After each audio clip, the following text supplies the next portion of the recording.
de uma aula de Revolução Francesa. E é curioso assim, que você tem 3 caminhos bem clássicos.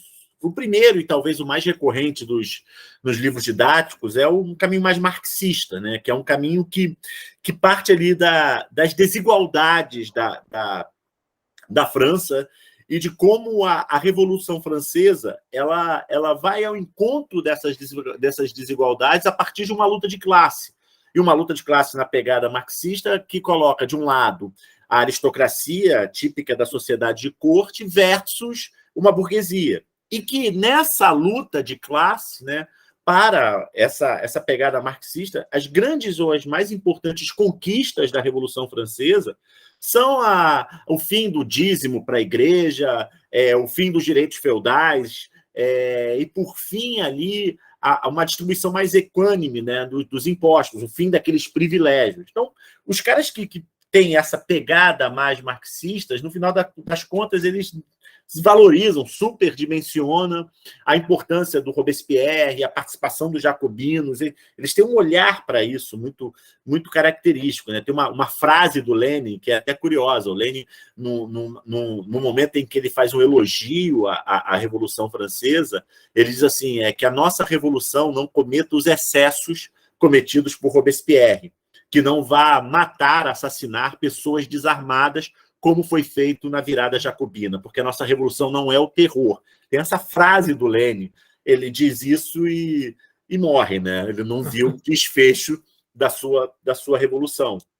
Uma segunda pegada, né, que foi uma pegada que me foi muito cara por muito tempo, era investir um pouco na desconstrução daquilo que era clássico na monarquia absolutista francesa, que tem como principal símbolo o Luís XIV. E quando a gente pensa no Luís XIV, e vem logo à nossa cabeça a ideia do Rei Sol, vem logo à nossa cabeça aquela frase clássica em que ele diz que o Estado sou eu, talvez a maior contribuição, o elemento mais simbólico do Luís XIV tenha sido a maneira como ele reestruturou todo o esquema de sociedade de corte. E essa reestruturação, no final das contas, foi uma grande estratégia do Luís XIV para controlar aquilo que ele considerava a maior ameaça ao seu poder. E durante todo o governo do Luís XIV, ele imaginava como uma grande ameaça ao seu poder, e ele não estava errado nisso, era a nobreza. A nobreza que acabou sendo enfraquecida no processo de centralização política. E era preciso manter essa nobreza sob um constante controle. E aí é aquela coisa que vocês já devem ter esbarrado quando estudaram o absolutismo francês, que é a construção do Castelo de Versalhes, como o Castelo de Versalhes foi construído numa pegada de atrair esses nobres, sobretudo os nobres mais importantes, mantê-los sob uma constante vigilância, e essa vigilância ela se dava por meio da etiqueta, onde esses nobres, para poder sobreviver dentro do Palácio de Versalhes, né, para poder conviver, para poder ter acesso aos privilégios, que era uma exclusividade do rei, que era ele que distribuía, esses caras tinham que saber manusear a etiqueta, e era um sistema de controle cujo preço era a perda de toda a sua privacidade. Então, o Luís XIV ele monta um esquema muito bem montado, um esquema que funciona por muito tempo, e que é a chave para a gente entender a monarquia absolutista francesa e da importância que o Luís XIV tem. Porém, o rei que o substitui, o Luís XV, ele não está disposto a abrir mão ele não está disposto a abrir mão de sua privacidade em nome de um controle constante da aristocracia. Ele não vê importância nisso. E aí, o que você vê durante todo o século XVIII é um afrouxamento dessa estrutura de Estado. E a Revolução Francesa, por muito tempo, eu conversei com Bolsas, ela surge como um elemento que entra nessa brecha, ou seja, o cara enfraqueceu a estrutura de controle, e pelo enfraquecimento dessa estrutura de controle, os nobres arquitetam uma maneira de derrubar o rei. E nessa tentativa de derrubar o rei, a coisa sai do controle dele e acaba não dando certo, descambando para a Revolução Francesa. E não é esse o caminho que eu vou adotar, né? Você tem essas duas possibilidades, a coisa mais marxista, da desigualdade, da luta de classe.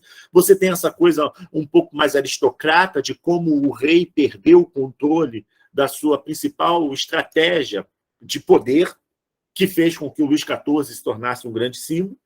E a terceira possibilidade, que é essa que eu vou investir, se concentra no Luís XVI. Talvez o personagem mais importante do ponto de vista desse início de Revolução Francesa. E para a gente entender isso, a gente tem que ver quem é o Luís XVI. É nesse aspecto que eu vou explorar. E quando eu olho para o Luís XVI, ao contrário do senso comum, eu não vou pensar o Luís XVI apenas pelo aspecto caricato dele. Eu não quero que o Luís XVI seja aqui um elemento tolo que acabou sendo a grande vítima dessa revolução. O que eu quero pensar, e aí vai ao encontro da sua pergunta, Alberto, é o Luís XVI como um homem de seu tempo. E como homem de seu tempo, o Luís XVI, você tem que pensar que ele é um homem do século XVIII.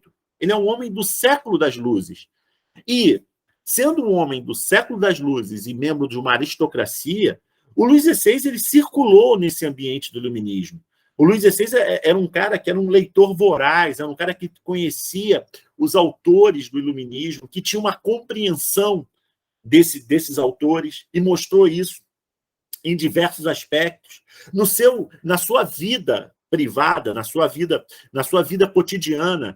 Ele se comportava às vezes como um homem do iluminismo, até nos passatempos dele, né? O Luís XVI era um cara que adorava cavalgar, que era algo típico dos reis, quase uma exclusividade deles quando eles saíam para caçar, né? Ele tinha essa coisa aristocrata, mas, ao mesmo tempo, o Luís XVI mantinha no Palácio de Versalhes um laboratório onde ele se dedicava a passatempos típicos dessa burguesia iluminista, tipo dessa burguesia que comprava, por exemplo, a enciclopédia. Se você for pegar o que era a enciclopédia como grande livro do iluminismo, você vai folhear a enciclopédia e você vai ver que a enciclopédia era pequenos manuais de como montar uma máquina, de como plantar determinado legume.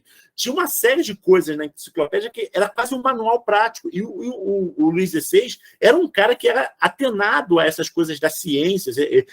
Quando ele se trancava no seu gabinete, no seu laboratório, um dos seus passatempos preferidos era construir chaveiros, era construir grandes cadeados perfeitos. Se você parar para pensar no que é a estrutura de uma chave, de um cadeado, é mecânica.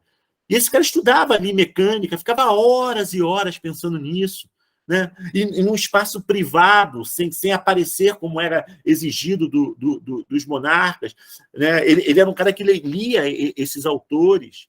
E outro gosto pessoal, assim, outra coisa que o Luís XVI era apaixonado, e era pelas coisas do mar. Era um cara que estudava nó de marinheiro, as doenças do mar, o regime das marés, e tinha lá os seus globos, investia em expedições.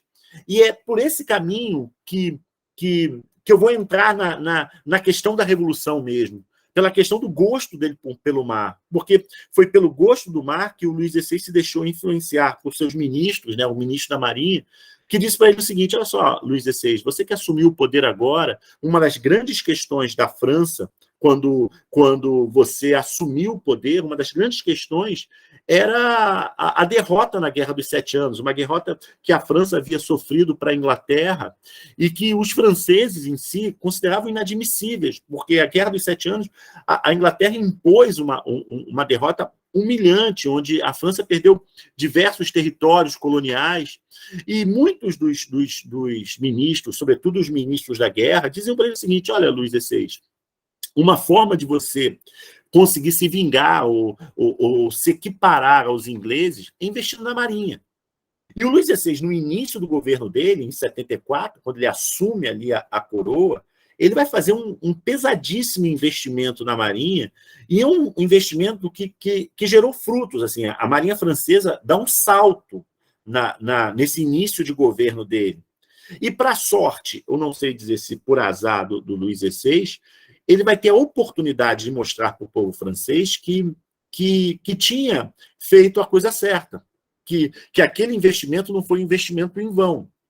E a sorte veio em 1776, quando explode lá do outro lado do Atlântico a Guerra de Independência dos Estados Unidos. E quando explode a independência dos Estados Unidos, o Luís XVI vê ali a oportunidade de dar o troco na Inglaterra. ele vê ali a oportunidade de dar o troco na Inglaterra, fazendo jus a todo o investimento que ele havia feito nesses 2, 3 anos. A França não entra imediatamente na guerra, né? Ela entra em 78, se eu não me engano, mas todo esse investimento que ele fez, e por muitas pessoas ele chegou a ser criticado, ele vai mostrar, olha, não foi em vão. Eu vou entrar na guerra. Mas, ao mesmo tempo, ele não decide sozinho, né? Tem força apoiando ele, né? Não é uma parada totalmente arbitrária, né? Não é. Tem todo um corpo de ministros, e tem ministros que se opõem, né?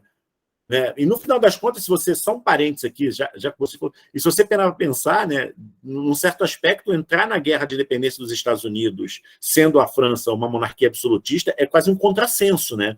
Porque é um defensor do antigo regime defendendo uma colônia que está se emancipando, ou seja, é um paradoxo ideológico, no final das contas. Mas ele queria fazer jus a esse investimento, ele entra, e quando a Marinha Francesa entra na guerra de independência dos Estados Unidos, é curioso ver que a Marinha Francesa tinha que cumprir algumas tarefas, né? A Marinha Francesa tinha que levar soldados e mantimentos lá para os Estados Unidos, a Marinha Francesa tinha que bloquear o Canal da Mancha para se caso houvesse uma invasão inglesa, né, ao território francês. A principal função, né, talvez a coisa mais exitosa que faz com que a participação da França na independência dos Estados Unidos seja uma participação muito importante, que eu chego até a dizer quase decisiva para os norte-americanos vencerem os ingleses, foi o bloqueio do Atlântico, né, uma parte dessa guerra de independência dos Estados Unidos se dá no meio do Atlântico, com os franceses dificultando a chegada dos navios ingleses na América. E se você parar para pensar, é uma guerra muito difícil para os ingleses, né? Uma guerra que você consegue compreender a vitória norte-americana, porque é uma guerra que acontece lá do outro lado do Atlântico, ou seja, toda a dinâmica, né? Todo o investimento é muito alto. E, por fim, essa marinha tinha que cumprir uma quarta tarefa. A quarta tarefa era encurtar a guerra. Essa guerra não podia se estender por muito tempo. E, no final das contas, a guerra de independência do norte-americano começa em 76, ela só vai ser resolvida em 81. Ou seja, no final das contas, é uma guerra que se estende, e, ao se estender por muito tempo, é uma guerra que custa muito caro aos cofres da França. É uma guerra que gera um déficit enorme, um buraco gigantesco na economia francesa.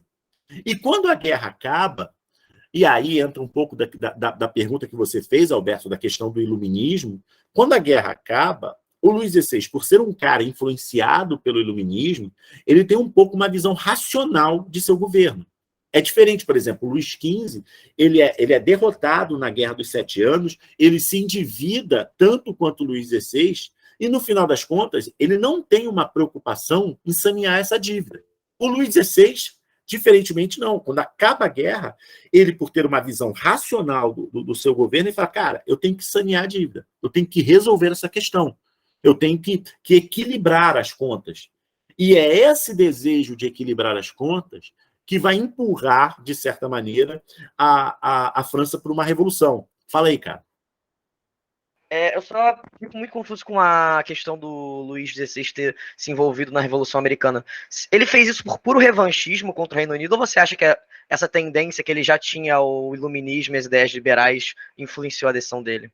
Cara, existem duas coisas. Há o revanchismo, sim, porque é uma construção da imagem do rei, sobretudo no Luís XVI, que tinha sérios problemas nessa área de uma masculinidade que exigia do rei por conta do seu relacionamento com a Maria Antonieta, que não gerava filhos, enfim. Essa é uma questão. Existe uma segunda questão. Você entrar na guerra de independência, ele estava visando reconquistar colônias perdidas na Guerra de 7 Anos. E essa recuperação das colônias perdidas se encaixa perfeitamente na ideia de antigo regime. Né?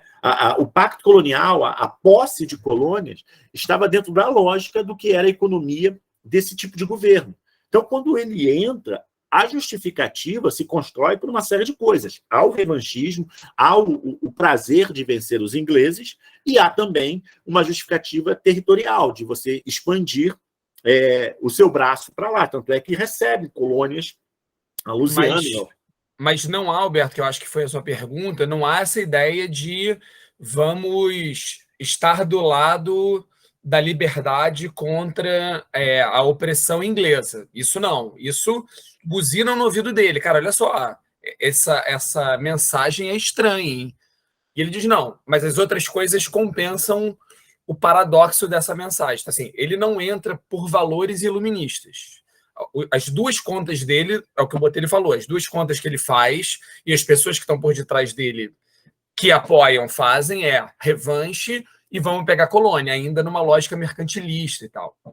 Não, e o paradoxo que o Bocês lançou aqui, essa coisa de buzinarem no ouvido deles, você está entrando numa guerra de um lado errado, são aqueles pontos que fragilizam o Luís XVI, né? Quando o Luís XVI é caricato, quando o Luís XVI é tido como o rei derrotado dessa revolução que cometeu diversos erros, os erros vão se acumulando nessa conta, mas aí é uma visão teleológica, a gente está olhando para trás e contando com que ele foi derrotado.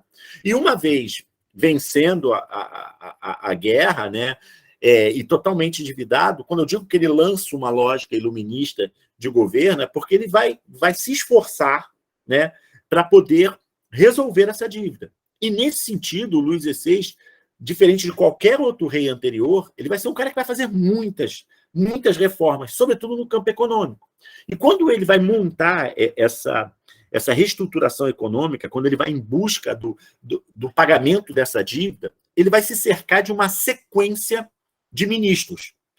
E esses ministros todos, é uma sequência de 3 ministros, que você odeia, que eu sempre falo deles, mas é uma sequência de 3 ministros que, quando você analisa a biografia de cada um deles, você vê que são pessoas muito preparadas, são pessoas que tinham uma leitura dos autores mais modernos de seu tempo, desses autores iluministas que defendiam ideias liberais, que estavam atentos às ideias fisiocratas, tudo aquilo que a gente aprende no pacote iluminista, esses ministros eram exatamente isso, eram exatamente esse perfil. E o primeiro ministro que o Luís XVI chama, que é o ministro Calonne, você não precisa se ater aos nomes dos caras, você tem que pensar nas ideias que os caras vão vender.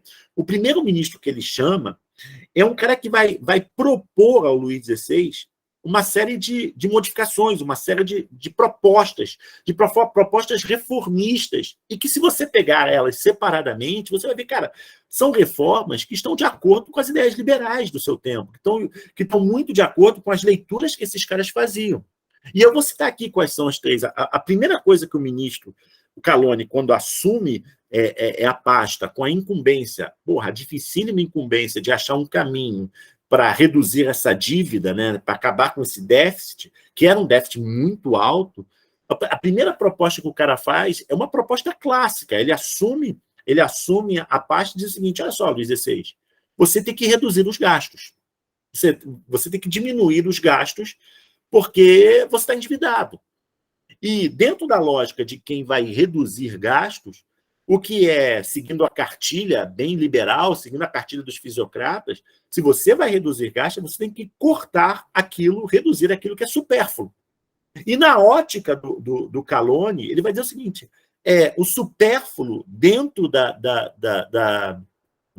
do Estado francês são os excessivos gastos da corte.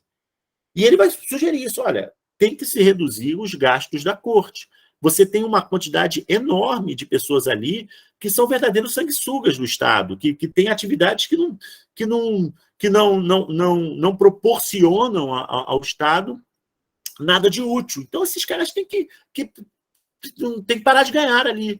É a primeira coisa. E é maneiro que você, quando pega o Calonne, de fato, assim, numa leitura mais racional, ele está certo. Um dos gastos, assim, você pega um dos alvos preferenciais dessa lógica, é a Maria Antonieta. Meu irmão, a Maria Antonieta, por conta da etiqueta, meu irmão, ela não repetiu o vestido, né? Dizer que um vestido da Maria Antonieta custava o suficiente para sustentar 10 famílias por uma vida inteira. Então, esse tipo de acusação, numa sociedade desigual, é mega popular e super racional. Só que tem um dado aí, né? Esse tipo de política que parece ser racional do ponto de vista econômico, do ponto de vista político, é perigoso, porque ele vai juntar contra ele vai mexer com inimigos poderosos. Mas o Calonne é um sujeito muito bem intencionado, e ele foi chamado ali para resolver uma crise econômica. A segunda medida que o Calonne vai adotar é uma série de tratados que ele assina com a Inglaterra, pós-guerra, que são tratados liberais de livre comércio entre os dois estados. Porque o Calonne imaginava, cara, quando tiver um livre comércio com a Inglaterra, isso vai proporcionar o desenvolvimento da indústria francesa, porque os ingleses já estão avançados na indústria e, por meio da livre concorrência, isso vai forçar os franceses a se industrializar. Era o pensamento do cara. Isso é o fisiocratismo na veia, né? E que também não deu certo, porque o que aconteceu na prática foi que quando teve o livre concorrência com a Inglaterra, ao invés de desenvolver a indústria francesa, o que aconteceu foi uma falência generalizada. Ou seja, o cara estava bem intencionado, mas erra mais uma vez.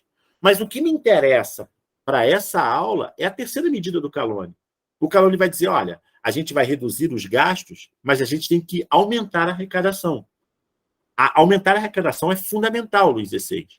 E para aumentar a arrecadação, isso é um pensamento recorrente desses fisiocratas, desses iluministas, dessas pessoas que pensavam no Estado nesse momento do século XVIII, para aumentar a arrecadação, era preciso ampliar o número de pessoas que pagavam imposto.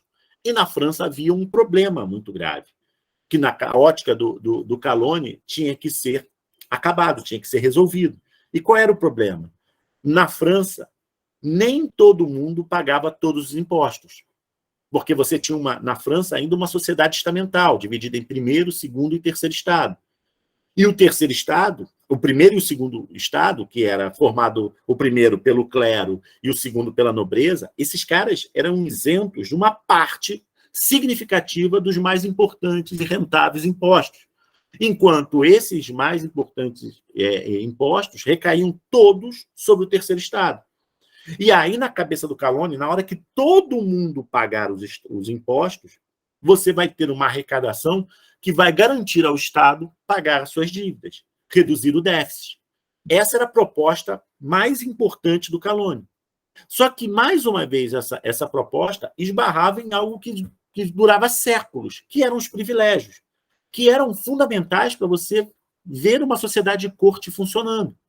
E quando o Calonne sugeriu isso para o rei, né, o rei virou para o Calonne e falou, beleza, cara, eu até acho também que a gente tem que ampliar os impostos, que a gente tem que colocar o primeiro e o segundo estado para pagar esses impostos que são fundamentais para o Estado.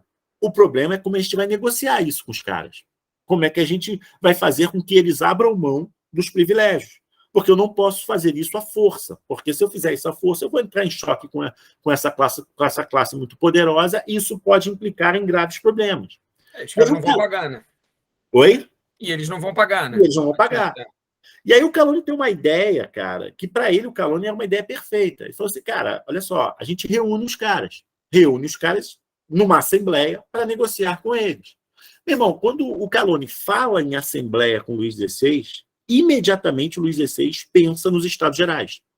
O que eram os Estados Gerais?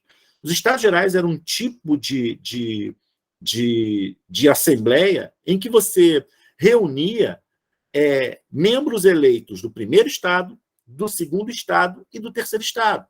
E era uma assembleia que não se reunia desde 1614. Nós estamos em 1788, cara.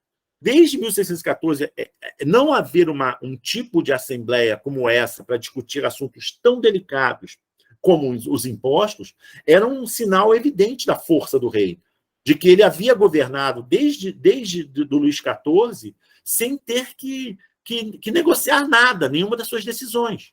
E aí o Luís XVI vira para o cara e fala, cara, eu não quero convocar os Estados Gerais, porque se eu fizer isso, cara, eu vou dar um atestado de fragilidade. Eu vou estar dando um atestado de fraqueza.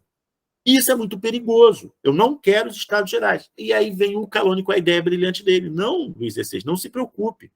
Eu vou convocar uma assembleia menor.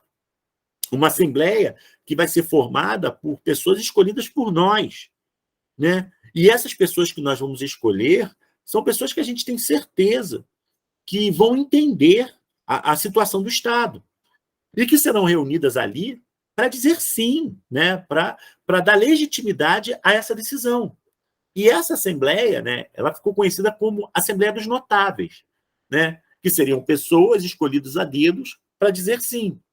Só que quando a Assembleia dos Notáveis se reuniu, quando finalmente essas pessoas foram escolhidas, é uma Assembleia pequena, que na cabeça do Caloni ia ser fácil de manipular, né? Essa Assembleia que estava ali preparada na cabeça do Caloni para dizer sim, os caras disseram não. Eles, ao invés de... Fala aí, cara. Você pode me falar quando foi o ano da Assembleia dos Notáveis, só para eu anotar aqui? Cara, 1788. Já é.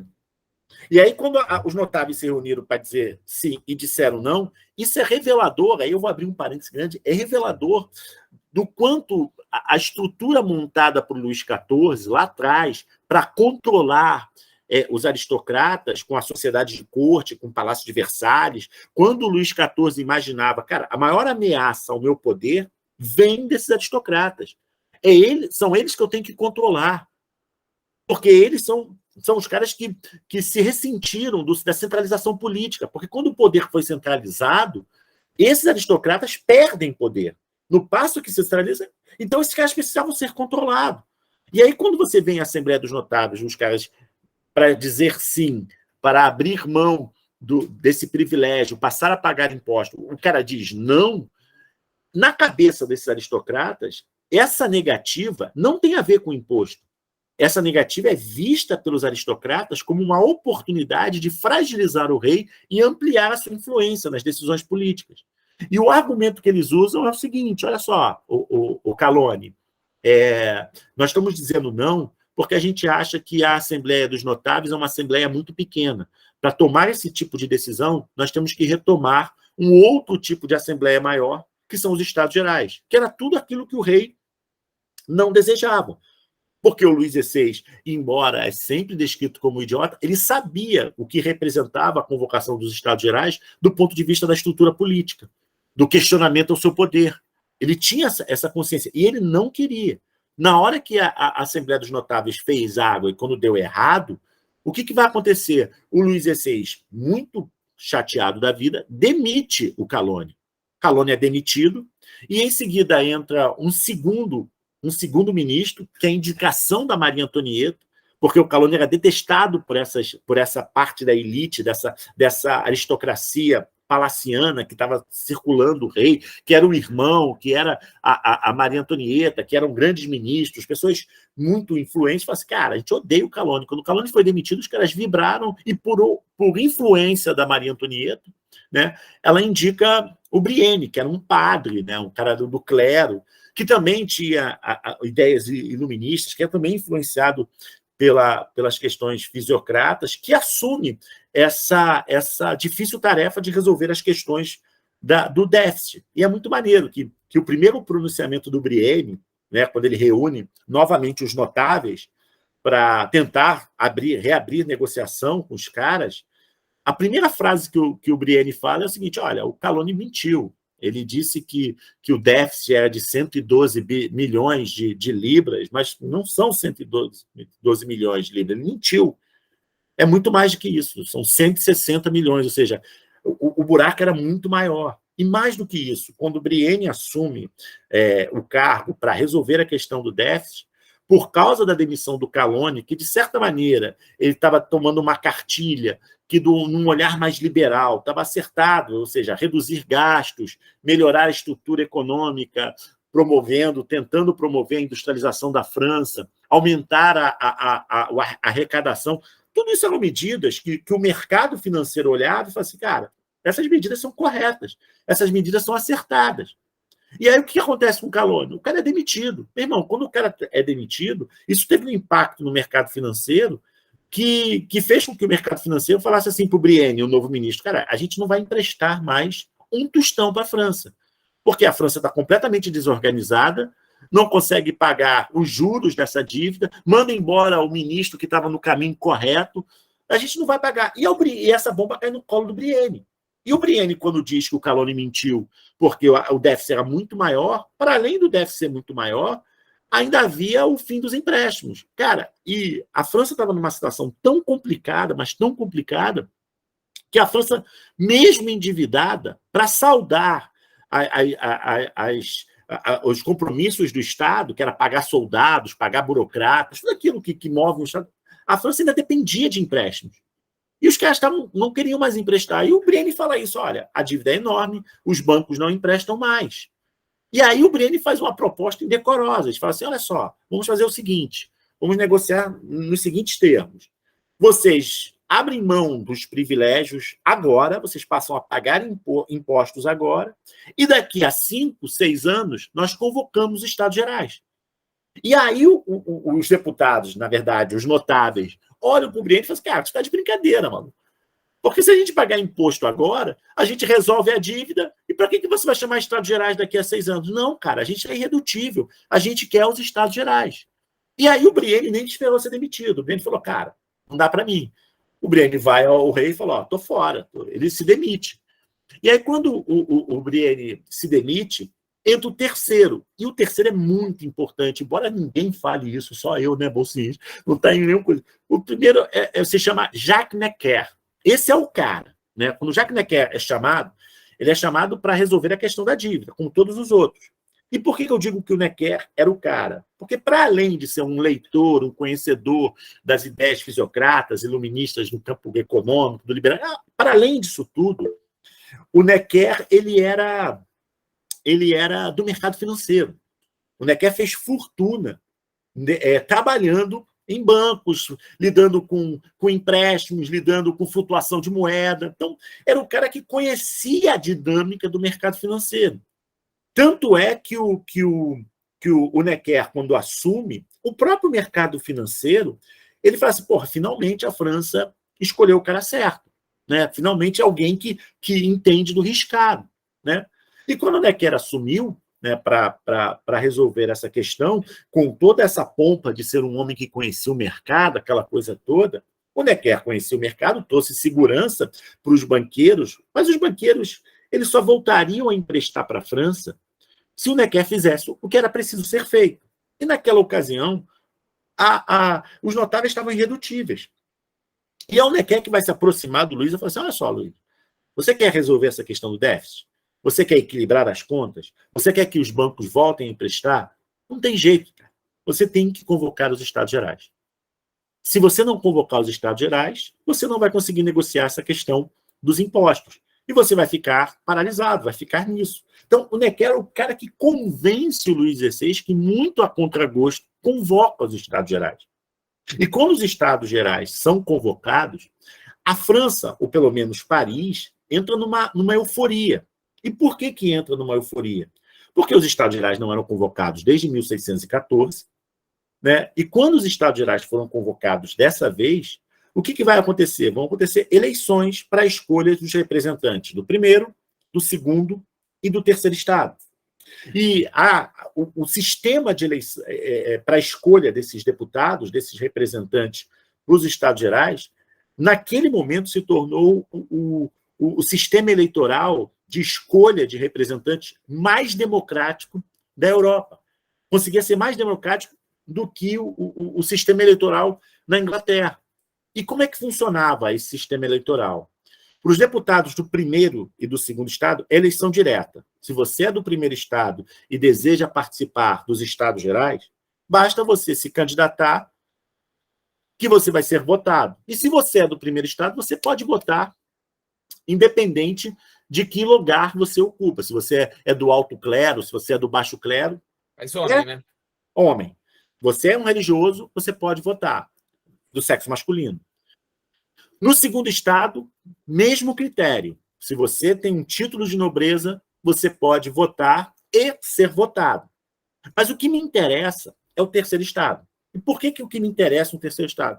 Por duas coisas. Primeiro, o terceiro estado concentrava 96% da população. Ou seja, a maior parte dos franceses estavam no terceiro estado. Né? Eu costumo dizer sempre o seguinte, para você definir o terceiro estado, você tem que dizer o seguinte, olha, se não é do primeiro, não é do segundo, é do terceiro estado. Porque às vezes fica na cabeça do aluno que o terceiro estado é só formado por burgueses ricos. Não.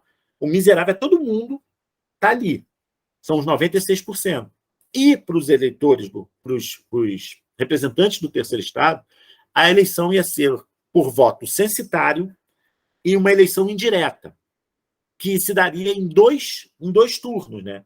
No primeiro turno, você escolhia um delegado, esse delegado ia formar uma assembleia local que iria escolher o representante, o deputado que iria para os Estados Gerais.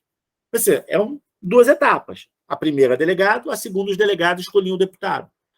E aí, meu amigo, se você quisesse votar, participar da primeira etapa, que é aquela que escolhe os delegados, você tinha que comprovar uma renda que simplesmente colocava quase 70% da população francesa apta a votar nessa primeira etapa. Se você quisesse votar para delegado, 70%. Ou seja, é um salário, né? Se o voto censitário tem um objetivo de exclusão, excluía muito pouco, cara. Era um sistema muito, muito amplo, muito democrático. Fala, Alberto. Mas eu não entendi, de onde saiu essa benevolência de inserir politicamente toda a população na Assembleia? Como assim? Parece meio do nada, porque eles vão de uma monarquia absolutista extremamente concentrada para um processo extremamente democrático. Cara, Alberto, se liga, mas assim, houve todo um debate em torno disso e a solução encontrada por pressão desse terceiro estado vai nessa direção. Você vai colocar ali, na primeira etapa, você vai botar faz um voto censitário de um salário muito baixo que acaba proporcionando 70% da população para votar. Agora, tem uma coisa, Alberto, que é importante, que é o seguinte, que daqui a pouco isso vai fazer, essa conta vai bater, é que, assim, tem duas coisas. Primeiro que esses 70% não podem ser eleitos, né? A coisa vai crescendo, né? Que nem era no Brasil. Então, uma coisa é quem vota ali para o delegado, outra coisa é quem pode ser delegado e a outra coisa é quem pode ser o representante. Segunda coisa, quando começarem as discussões, daqui a 5 minutos, quando o Botelho começar a falar das discussões, o terceiro estado ele vai ter moral para dizer o seguinte: eu represento 90% da população.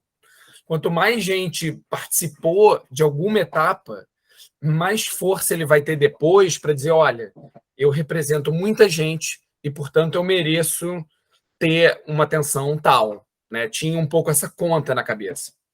E tinha uma influência do iluminismo nessas discussões, de ampliar a participação. Então, a segunda etapa, se você falou, pô, Dedé, eu não quero votar para delegado, eu quero ser delegado. Irmão, se você quer ser delegado, a tua renda subia um pouquinho, mas 50% da população ganhava para ser delegado. Agora você diz assim, pô, Dedé, eu não quero ser delegado, eu quero ser deputado e eu quero estar nos Estados Gerais. Aí, meu amigo, 1% da população francesa ganhava o suficiente para poder participar nesse processo. Ou seja, se você quisesse se candidatar para deputado, você tinha que ganhar muito dinheiro. Aí entrava uma elite. Mas o que é importante, tem uns detalhes nessa parada que são maneiras. Por exemplo, o Luís XVI, ele vai permitir, por exemplo, os chamados cadernos de queixas. O que é isso? Se você está totalmente excluído, né, você é aqueles 30% que nem votar para delegado pode. Se você sabe ler e escrever, amigo, você vai lá e a alfabetização tinha se expandido muito na França no final do século XVIII. Se você não participa dessa etapa, né, se você está entre aqueles 30%, você podia ir na tua zona eleitoral, não era bem esse termo, e escrever lá, olha, no caderno de queixas, olha, eu queria muito que os deputados resolvessem a questão X, a questão Y. Eu queria que você tenha uma ideia, assim, quando você pega um caderno de queixas para ler como documento, a queixa mais importante, a que mais aparece é a fome. Eu queria que eu tivesse acesso ao pão, o pão está caro. A segunda coisa que mais aparecia era imposto. Né? Eu quero que os impostos sejam distribuídos por mais pessoas. Então, foi um processo em que houve uma participação popular muito grande. E isso é fundamental, porque você está numa sociedade que está mais letrada, que aí são os elementos do iluminismo. Essa participação popular entra na lógica do que é uma eleição, cara. Quando você vota em alguém, quando você escolhe alguém para te representar, o sistema proporciona uma ideia de esperança. Os Estados Gerais têm muito isso. As eleições para os Estados Gerais cria, especialmente em Paris, um clima, cara, de euforia e entusiasmo de quem aposta que vai mudar. É isso que é muito maneiro. Então, você tem um clima efusivo nessa França. E esses caras, isso é muito importante, Esses caras que estavam entusiasmadíssimos com a participação na escolha dos Estados Gerais, que apostavam que os Estados Gerais ia mudar a vida deles, eles associavam os Estados Gerais diretamente ao Necker. Eles falavam assim, olha só, quem convocou isso foi o nosso ministro. O Necker foi fundamental para a gente. Se há uma esperança de mudança, está nele. E aí, quando os Estados Gerais se reuniram, né, quando chegou em maio de 1789, final de maio de 1789, e os Estados Gerais finalmente foram reunidos, tem uma passagem muito maneira que mostra quanto o Luís XVI era um cara que não enxerga, parecia, ao mesmo tempo que era um leitor do iluminismo, que parecia ser um maluco das reformas, às vezes ele cometia alguns erros e algumas escolhas que eram totalmente equivocadas, né? Quando os Estados Gerais foram reunidos para ouvir a abertura, e o momento mais importante era o discurso do Necker e o discurso do rei, evidentemente, ele exigiu, por exemplo, que tivesse uma etiqueta que lembrava 1614. Ele falou assim, olha, quem é do primeiro estado tem que ir com as cores do primeiro estado, né, dos membros do clero. E aí os caras iam de roxo, de vermelho, com as cores do clero. Ele fala assim, olha, quem é nobre tem que usar o mesmo chapéu de 1614, que é aquele chapéu dos Três Mosqueteiros, né, com as plumas coloridas. Aí os caras iam lá, tudo colorido, de lilás, de verde, de roxo, e aí os caras apreciam. E o Luís XVI falou assim, ó, para o terceiro estado é obrigado a ir de preto, né? E os caras foram de preto, assim. Só que, imagina isso, quando aparece, tem uma notícia no jornal na época que fala assim, que a abertura dos Estados Gerais parecia um encontro de pavões com os corvos, né? E que marcava quem era quem nesse lugar, né? E é muito maneiro que, durante as discussões, para essa pergunta que você fez, de como seria o sistema, né, como se escolheria os deputados, tem duas questões que são fundamentais, que foi essa questão do voto, né, dos 70%, e a segunda questão, que é muito maneira, está no sistema de votos dos Estados Gerais. Porque o sistema de voto dos Estados Gerais, lá em 1614, era um sistema em que o cara votava por Estado. E essa votação por Estado era uma votação que era muito, muito, muito desfavorável para o terceiro Estado, porque o primeiro e o segundo Estado tinham muito mais afinidade. Se o voto é para o Estado, sempre dava 2-1. E essa foi era um modelo tradicional. E quando os caras começaram a discutir ali na Assembleia dos Notáveis os Estados Gerais, a primeira questão que os caras decidiram foi o voto. E a segunda questão foi a quantidade de deputados. E na quantidade de deputados, o terceiro Estado, por representar 96% da população, eles falaram assim, olha, a gente acha que não é justo que o terceiro Estado tenha a mesma quantidade de deputados que o primeiro ou o segundo. A gente acha que o mais justo, por nós representarmos 96% da população, e a gente representa a França, como o Bolsinhas falou ainda há pouco, o mais justo é que a gente duplique o número desses deputados. Pelo menos duplicar, que a gente equilibra com o primeiro e o segundo.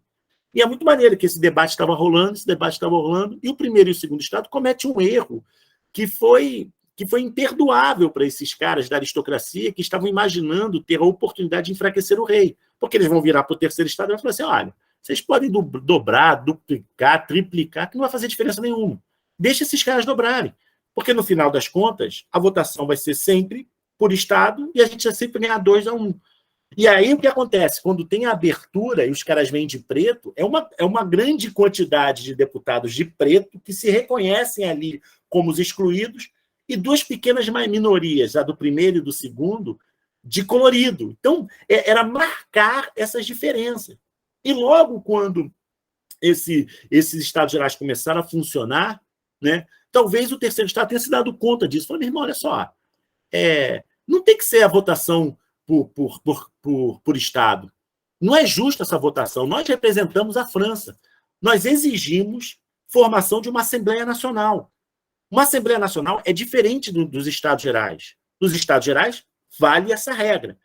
Cada voto por Estado. Uma Assembleia Nacional é todo mundo junto, representando a nação, e o voto passa a ser por cabeça.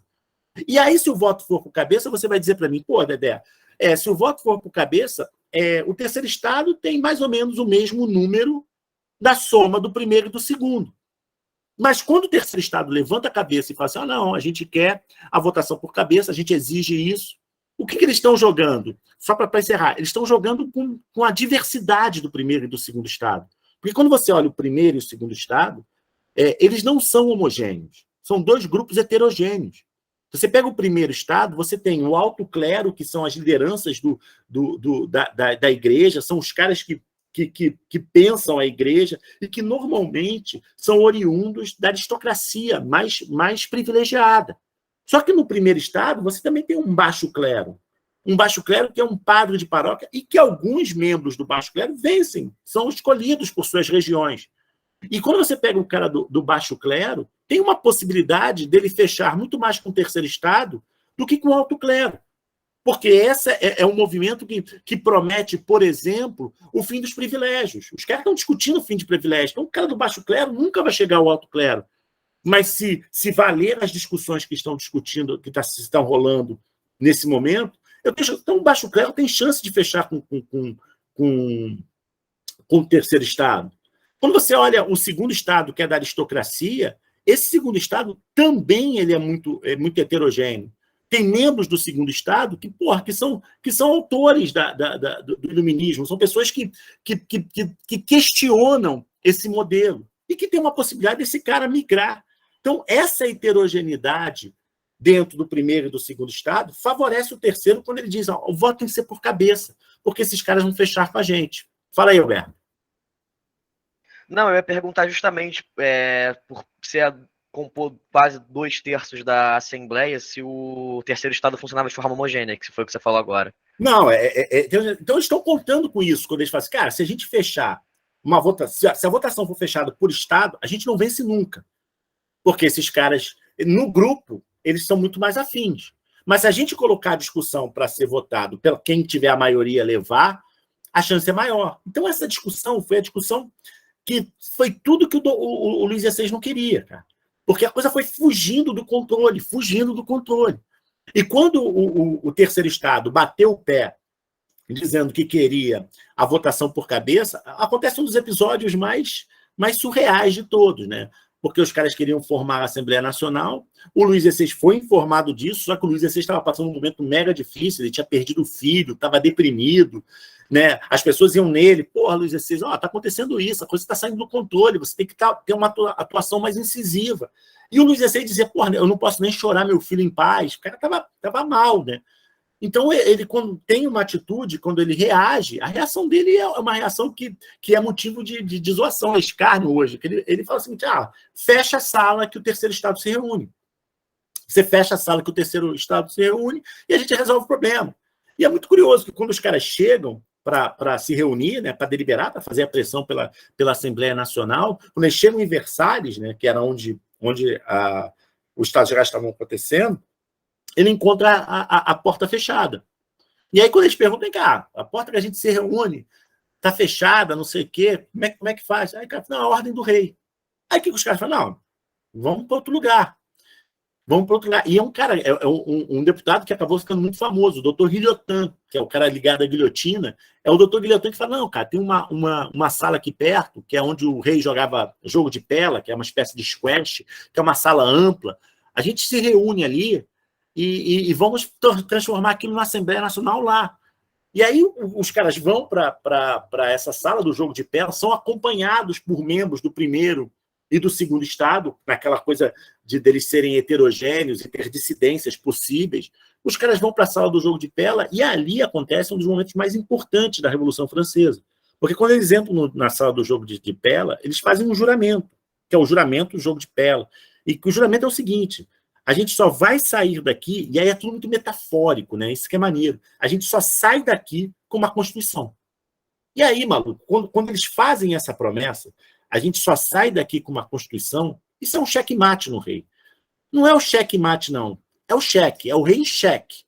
E é um cheque muito bem montado. Ainda não é o checkmate, mas é um cheque muito bem montado. Por quê? Quando eles falam assim, quando a gente só sai daqui com uma Constituição, você deve pensar a Constituição em oposição ao absolutismo. Não há absolutismo com Constituição. Basta você pensar a lógica do absolutismo. A principal teoria que justifica o poder de um rei é a teoria do direito divino. Né? A teoria do direito divino torna o rei uma figura que está acima de tudo. O poder dele vem de Deus. A justificativa dele sentar naquela cadeira vem de Deus. Se você tem uma Constituição, e essa Constituição vai ser redigida pelos representantes do povo, e dentre as coisas que uma Constituição faz é limitar o tamanho do poder de quem governa e dar os direitos e deveres dos governados, meu irmão, tu inverte a lógica. Você está quebrando o absolutismo. A Constituição quebra o absolutismo completamente. E a promessa de uma Constituição torna a coisa muito mais grave. E exige que o Luís XVI faça algo mais incisivo do que fechar a porta. E o staff do Luís XVI, sobretudo o irmão, o Conde de Artois, o irmão mais novo, que é o cara mais reacionário, meu irmão, o cara começa a pressionar o Luís XVI. Pressionar, meu irmão, tu tem que fazer alguma coisa. A coisa está saindo do controle. E aí o Luís XVI, pressionado, ele tem uma solução. Ele vai fazer, sim, alguma coisa que é muito mais pensada, muito mais sólida, né? Muito melhor arquitetada do que fechar uma porta. E o que passa pela cabeça dele? Meu irmão, eu tenho que reverter esse jogo. E aí o Luís XVI começa a fazer uma série de coisas. E a primeira coisa que ele faz, meu irmão, eu tenho que retomar o poder, e uma das coisas mais importantes para eu retomar o poder é o monopólio da violência, ou seja, as minhas forças militares. Só que quando você pega o exército francês nesse período, meu irmão, se existe um lugar na França, existe uma instituição em que todos aqueles elementos de privilégios estavam presentes, é o exército, cara. Você pegava o exército francês, as mais importantes patentes eram reservadas aos aristocratas.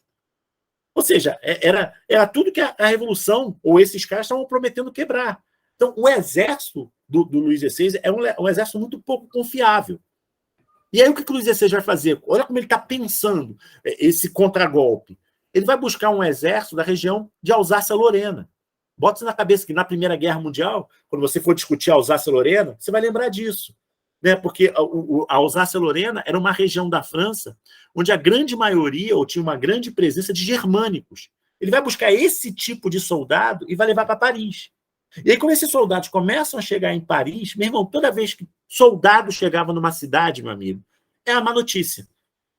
Tu não tinha uma movimentação militar para dizer assim, vai todo mundo ter um aumento aqui. Não, era sempre má notícia. Então, quando esses soldados, ainda mais soldados germânicos, aqueles alemães, começam a chegar, mal falavam francês, começam a chegar em Paris, meu irmão, o parisiense bota uma pulga atrás, mas o que está acontecendo? Aí pergunta para o rei, Luís XVI, o que soldados estão fazendo aqui? E o Luís XVI dá a resposta mais descabida de todas. Não, esses soldados são para garantir o bom funcionamento da Assembleia Nacional. Pô, mas eu sou o cara mais inocente, idiota, vai acreditar um troço desse. Mas os soldados chegam, colocam a pulga atrás da orelha.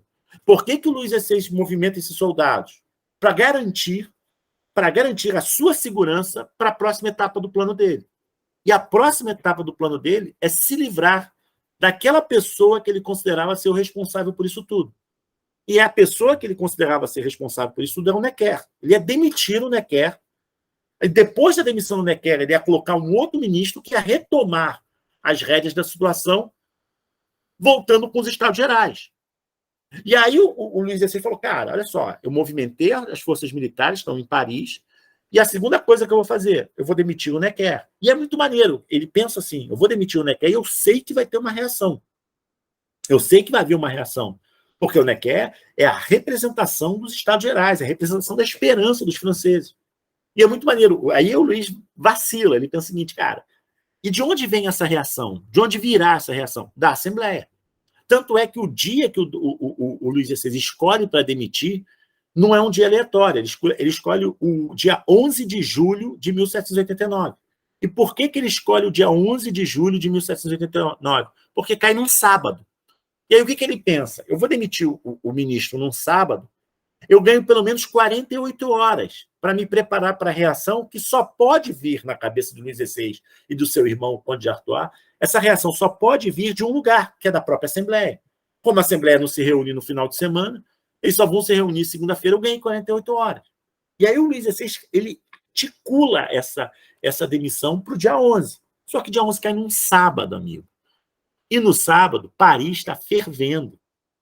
Paris já era uma cidade que tinha uma movimentação cultural gigantesca. E aí, quando chega a notícia em Paris de que o Necker foi demitido, sendo que Paris, por conta do processo eleitoral para a escolha dos deputados nos Estados Gerais, se envolveu por conta dos critérios de votação, meu irmão, Paris sente, cara. E a primeira reação quando Paris sente, né, quando recebe a notícia da demissão do Necker, foi uma versão aleatória. Os caras saem quebrando tudo, saem mostrando revolta, né, de forma desordenada. No dia seguinte, no domingo, a coisa começa a se ajeitar, começa a surgir algumas lideranças que falam assim, não adianta a gente quebrar tudo, a gente tem que se organizar para transformar esse ódio, essa revolta, em algo maior. E aí começa a surgir algumas lideranças. Uma das lideranças que surge aí nesse momento é o Camille Desmoulins, que é um cara que faz bons discursos, que pensa numa organização, que fala de escolher cor. O cara é jovem, né? E era jovem, tem essa coisa de ser muito jovem, é o mais jovem de todas as figuras de proa da Revolução. E aí esse cara começa a organizar, e é muito maneiro, esses caras se organizam, e na segunda-feira, né, que é o dia 13 de julho, esses caras começam a saquear armas, né? É muito maneiro. Na segunda-feira, eles saqueiam todas as lojas de armas da França, né? Os caras partem para a École Militaire, que era onde você tinha os Inválidos, ali onde tinha o centro militar. Os caras saqueiam as armas todas, né? E os caras estão armados no dia 13. Vocês foram a Paris? Não, Brandão, Alberto? Cara, eu já fui. Mas você pequenininho. foi novo?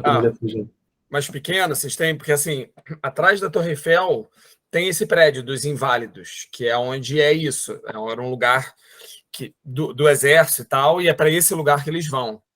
E que é maneiro, que hoje é o Museu da Guerra, né? É o Museu da Guerra e onde está o túmulo do Napoleão. Os caras partem para lá, né? Os caras saqueiam as armas, os caras estão armados. É muito maneiro, porque acontece exatamente o que o Luís XVI imaginara, né? Os militares não reagem, né? A maior parte dos militares em Paris, que não é aqueles germânicos que estão lá, eles aderem à Revolução. Os germânicos peidam, porque o negócio toma uma dimensão enorme. Os caras estão armados, e uma vez armados, cara, os caras só precisam de uma coisa, de pólvora. E é nesse momento, no dia 13 eles estão armados, nós precisamos de pólvora, aí é surreal. Porque às vésperas da Revolução, às vésperas da decisão de demitir o Necker, o Luís XVI manda para a Bastilha, né, que era uma prisão, uma quantidade bizarra de pólvora. Ele manda pólvora para lá, junto com o germânico. E que isso chama a atenção dos parisienses. Quando os caras se armam, eles partem para a Bastilha. E eles vão para a Bastilha com esse objetivo, de pegar pólvora. Só que a Bastilha, cara, era uma prisão naquela época. É maneiro. A Bastilha, originalmente, quando ela foi construída, era para ser uma fortaleza, né? Só que Paris é uma cidade que cresce muito rapidamente. Ela foi construída no contexto... Ela era a entrada da cidade, né? A cidade foi engolindo ela, né? E aí, quando engoliu, a função de fortaleza perde o sentido. Você constrói fortaleza para evitar a invasão estrangeira. Você colocar uma fortaleza no centro da cidade, você tem que dar um outro uso. E aí o uso que se deu foi uma prisão. E foi uma prisão que, durante todo o século XVIII, tinha uma característica muito específica. As pessoas que eram mandadas para a Bastilha, normalmente eram mandadas por ordem direta do rei.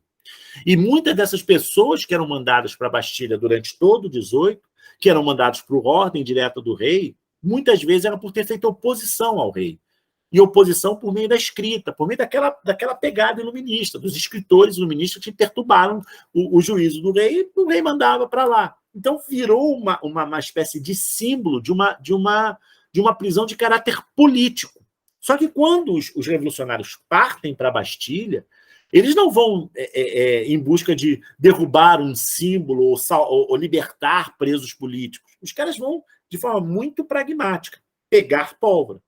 E os caras, quando tomam a Bastilha e tomam posse dessa pólvora, isso significou um símbolo da derrota de uma forma mais pragmática, porque o Luís XVI perdeu o monopólio da violência. Ele não tinha mais como reprimir aquela revolta. E uma das passagens mais surreais é que quando você pega o diário do rei, eu sempre brinco isso com meus alunos, você imagina que você tenha se tornado um especialista em Revolução Francesa e que você chegue ali no arquivo e a francesa parisiense lá é muito mal-humorada e diz, você só pode escolher uma página dos diários do rei. Qual página você escolheria? Porra, pela simbologia, você escolheria 14 de julho, maluco. Foi a queda da Bastilha. E a maneira, quando você lê o 14 de julho, né, quando você lê o que ele escreveu nesse dia tão simbólico de sua derrubada, de sua queda, o dia da Revolução Francesa, ele escreveu uma única palavra. Ele escreveu a palavra nada. E é muito maneiro que todo mundo que trata o Luís XVI como um verdadeiro idiota, imbecil, fala assim, cara, esse cara é tão alienado que quando a Bastilha caiu, ele escreveu nada. E, na verdade, é porque você só viu a página do 14 de julho.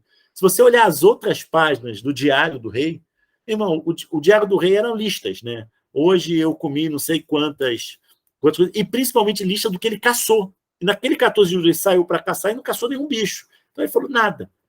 Então, mas tem uma outra passagem que é mais curiosa, que um funcionário de Versalhes, quando recebe a notícia que está acontecendo em Paris, eu esqueci o nome do cara, acho que é Lincourt, é um negócio assim.